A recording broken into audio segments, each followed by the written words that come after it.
Жылы кийимдериңди алдың ба, балам? Алдым, мама. Мә, Ал кет.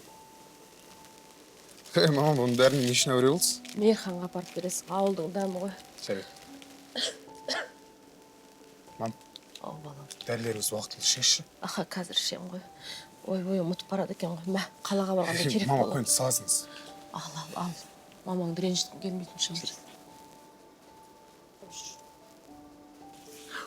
Қолымнан байқап жүр. Сағарап паралап бәрбір блокты шаға жаралар деп ойлады, бірақ жоқ бар қайдан білсін мендегі уайымды.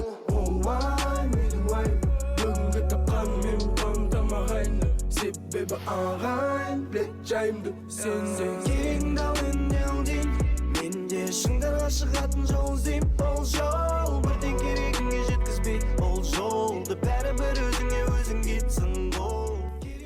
Мойындаш, сендерге бұндай сумма ешкім предлагать етпеді ғой да? Бір ғана сторис, бір ғана реклама. Бұл ақшаның бәрі сендердікі.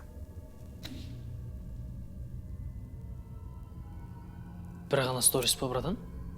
Бір ғана реклама. От души жасап берсеңдер бұл. Болды, братан, келістік. Красавчик. Ертең сағат 5-те. Все. Сәлем достар. Мен арасында футболға қызығам, және де ставка тігіп тұрам. Соған орай бүгін 2xbet 65 мың теңгеге дейін бонус беріп жатыр. Сол бонусты алам десеңіздер, Дәурен промокодын жазып алсаңыздар болады. Барлықтарыңызға сәттілік. Болды, братан, рахмет. Все, бауырым, сторис түзетімізді хабарласасың ба? Болды, братан.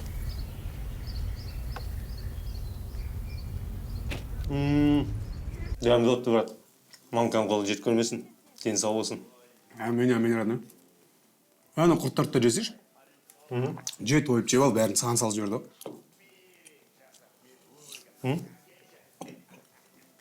Маңкам ден сау ғой. Болады, жақсы. Бірақ өзің күтпейді ше. Дәрілерімді ішпейді уақытылы. Айтсаң ренжиді ғой ше. Ойнама, брат. Бұйырса бәрі жақсы болады. Брат, бұйырса ала берсе. Әрінен артық қарсайсың. Сәлем достар. Мен арасында Үстіп жүрсек, джиппен қалада ары берші. Қыздардың бәрі біздікі барады ма? Брат, мен өтірік қой. Бұлардікі әшейін показуха. Сен бе? Родной бітсекші. Ставка тігіп көрсекші. Қомаш, брат. Родной, көп самаймыз. Дәурен мияқта бәрін түсіндіріп тұр. Соған қосып, общий 100 коэффициент шығарып болатын болсақ, родной 200 теңгемен нормально көтеріп аламыз.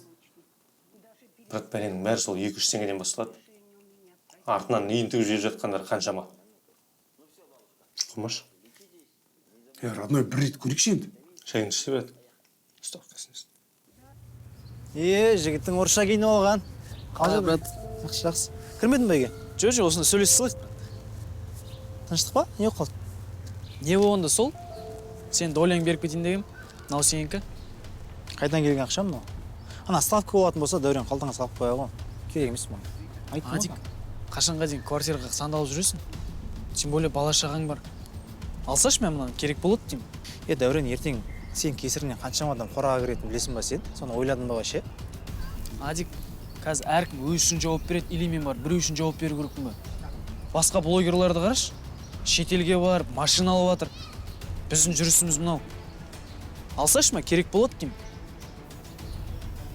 Давай, Дәурен, өзің қарайсың. Өкініп қалма, Адик, ертең.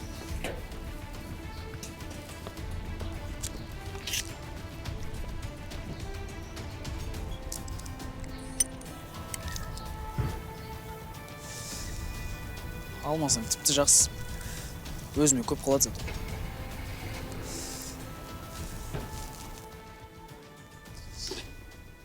Красавчики. Статистика, аудитория, жақсы.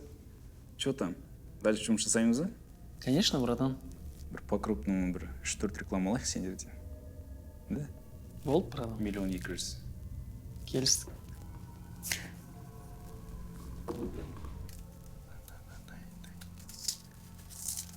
Маған родной.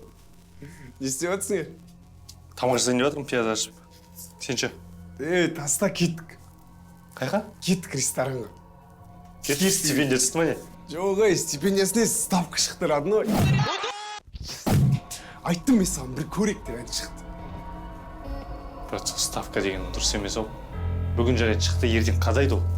Родной, бар кезде көрік балайық та бол кеттік, кейін тез. Бұр, кейін жеткенше. Дәурен, сенде бәрі дұрыс па? Соңғы кездері үйде түнемейсің. Кейде маста болып келесің. Ояна сала телефонын құшақтайсың да отырасың. Айтшы, бәрі жақсы ма? Бәрі жақсы. Телефонымды құшақтамасам, кейін сендерді құшақтай алмай қалам ғой. Сен мен түсінбеген сияқтысың, Дәурен. Неге түсінбейтім? Саған не керек? Үйде бәрі бар. Жағдай жасалған. Не керек саған басқа? Дәурен, маған тұрақтылық керек. Түсінші, тұрақтылық. Бастамашы осындайың, пожалуйста. Пенсионный, менсионный деп. Сен мен түсінсеш, мен осы телефон арқылы көп ақша табам. Нервға тиіп.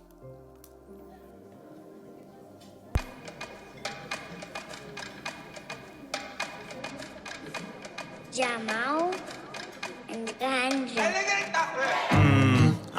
Bittin tastar, bittin bastar. Sen bittin zat var, ешкімге айтпа, оставь там это. А где твой план, что все это заработало? Гонишься за модой, ты стер все баррикады. Мои тараканы не спят уже давно. Мен тым арықтап жоқ, я не больной. Отстань. Ситуация ворот правых, опасно! И мяч непонятно пересек ли линию ворот. Что скажет судья? Да, это гол. Вратарь занес мяч в ворота, так что счет матча открыт. Еще один опасный момент. Балам, қалың қалай? Булыкин забивать на такие моменты в шпагате. Булыкин отправил мяч в ворота, отправил мяч в Брадан, андай просьба болып тұрсаң, травму. кішкене теңгемен көмектесер аласың ба? И, по-моему, собирается отомстить обидчику, хотя вот этот футболист мадридского Реала совершенно ни при чем. Похоже, он не из футбола, а из карты. Дружок появляется на поле, непонятно, за кого он играет, возможно, он нейтральный, а возможно, он из-за правых играет. Вот сейчас, как он здорово прорывается по... Ана өткендегі оқудың ақшасын не істедің? Барып төледің ба?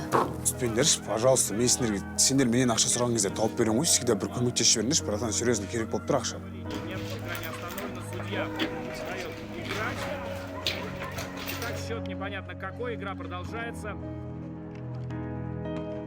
Бекенбауэр, забирай мяч, Бекенбауэр, позор! Кішкене ақша ала тұрсам бола ма, мартасы? С Барселоной обнимается только вот в таком нашем удивительном матче. Можно наблюдать такую картину. Тут же ответ правых. Забивать надо. Месси, удар в девятку, 1-1. Маманың бір дәрісін алу керек болып тұр еді. Соған кішкене ақшам жетпей тұрады, стипендиям түскенше бере тұра аласың. Хорошо, брат, сенің де күнің түседі ғой маған. Хорошо. Месси, поосторожнее с ветераном Бекенбауэр. Ботам менің, ботамсың. Алло. Ассалаумағалейкум, бұл Картоп ТВ ме екен? Иә, Картоп ТВ ғой, кім екен бұл? Орталығынан ғой. Сіздер ставканы жарнамалайды екенсіздер, сондықтан біз келісімшартты бұзамыз деп шештік. Неге барлық блогерлар жасап жатыр ғой? Жігіттер енді біздің бастық ставка анау мынау дегенді жақтырмайды. Сондықтан сау болыңыздар.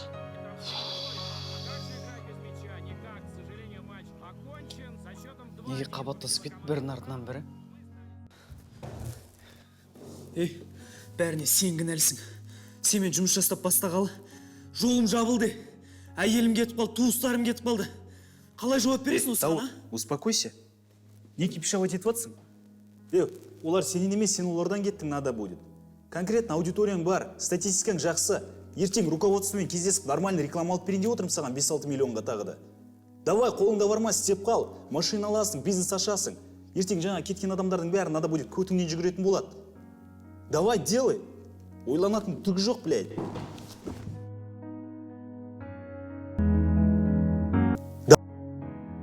Жоқ, блядь.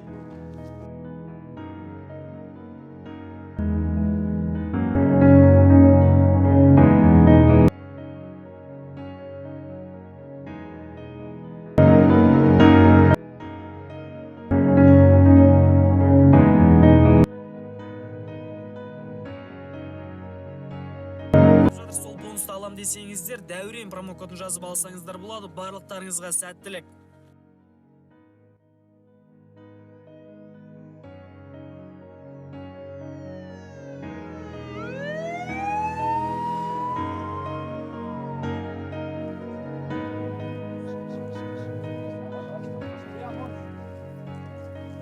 Не болған апай? Суицид. Құмар ойын ойнаймын деп. Ақшасынан ұтылып, қарызға белшесінен батыпты. Жастықтың кесірі ғой, әйтпесе өмір алда ғой. Қазіргі заманда деймін да, балалардың бәрі осындай құмар ойынға кіріп кеткен бе? Ай, ата-анасына обал болды ау.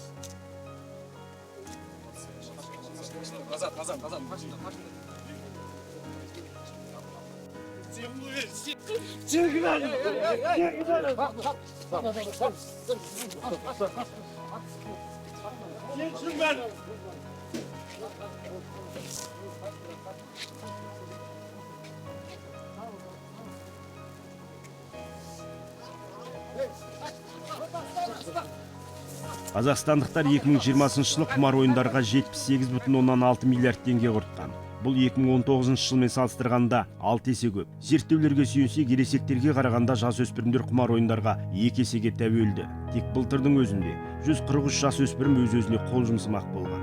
Ал елде түрлі есеп бойынша құмар ойыншылардың саны 300 мыңнан асып жығылады. 2020 жылы 87 мың отбасы құрылса, олардың 17 мыңы ажырасып кеткен. Көптеген шаңырақтың шайқалуының негізгі себебі де құмар ойын болуы мүмкін. Құмар ойындар тек қана құрдымға апарады.